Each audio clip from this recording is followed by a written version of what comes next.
మొదటి కారణం ఏంటని మనం విశ్లేషించినట్లయితే కాంగ్రెస్ పార్టీపై వ్యతిరేకత ఉంది, అయినా మరి జూబ్లీహిల్స్లో ఎందుకు గెలిచింది, మరి అంటే జూబ్లీహిల్స్లో గెలిచింది అంటే కాంగ్రెస్ పార్టీపై వ్యతిరేకత లేదా అనేటువంటి చర్చ కూడా మనం చూస్తున్నాం. సో ఇక్కడ నేను చెప్పాలనుకుంటున్న పాయింట్ ఏంటంటే కాంగ్రెస్ పార్టీపై వ్యతిరేకత ఉంది, అది వాస్తవం.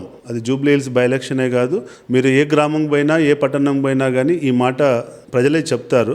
ఎందుకంటే మేము కొన్ని లోకల్ బాడీ ఎలక్షన్స్లో సంబంధించిన సర్వేలు కూడా చూస్తే కాంగ్రెస్ పార్టీపై వ్యతిరేకత ఉందన్నది వాస్తవం. అయినా కానీ మరి జూబ్లీహిల్స్లో ఎందుకు గెలిచింది అంటే కాంగ్రెస్ పార్టీ కంటే ఎక్కువ నవీన్ యాదవ్ యొక్క ఇండివిజువల్ స్టేచర్ కానీ, నవీన్ యాదవ్కి ఉన్నటువంటి సింపతి ఫ్యాక్టర్ కానీ, నవీన్ యాదవ్కి ఉన్నటువంటి కాడర్ కానీ, నవీన్ యాదవ్ ఈ గత 15 సంవత్సరాలు చేసిన పని ఇవాళ నవీన్ యాదవ్ని గెలిపించిందన్నది వాస్తవం. కాంగ్రెస్ పార్టీ బలంతోటో, కాంగ్రెస్ పార్టీ యొక్క నరేటివ్ తోటో, కాంగ్రెస్ పార్టీ యొక్క కష్టంతోటో ఇవాళ జూబ్లీ బై ఎలక్షన్ గెలవలేదు.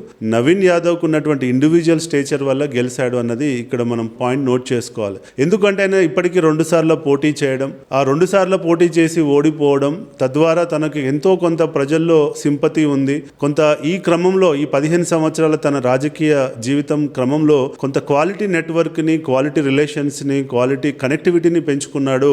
అది ఈ రోజు ఆయనకి పర్సనల్గా పనిచేసింది అన్నది కూడా వాస్తవం. కాబట్టి ఇక్కడ గెలిచాం కాబట్టి కాంగ్రెస్ పార్టీపై వ్యతిరేకత లేదు అంటే మాత్రం అది తప్పు విశ్లేషణ అవుతుంది. కాంగ్రెస్ పార్టీపై వ్యతిరేకత ఉంది, పెద్దలు దాన్ని అర్థం చేసుకోవాలి, దానికి తగిన చర్యలు తీసుకొని దాన్ని కరెక్షన్ చేసుకొని లోకల్ బాడీ ఎలక్షన్స్లోకి కానీ ఫర్దర్ ఎలక్షన్స్లోకి వెళ్తే అది పార్టీకి ఉపయోగపడుతుంది తప్ప ఇది గెలిచాం కాబట్టి మాకు మొత్తం వ్యతిరేకత లేదు అని కనుక మొండిగా వాదిస్తే డెఫినెట్గా వాళ్ళ గొయ్యి వాళ్ళే తోకున్న వాళ్ళు అవుతారన్నది వాస్తవం.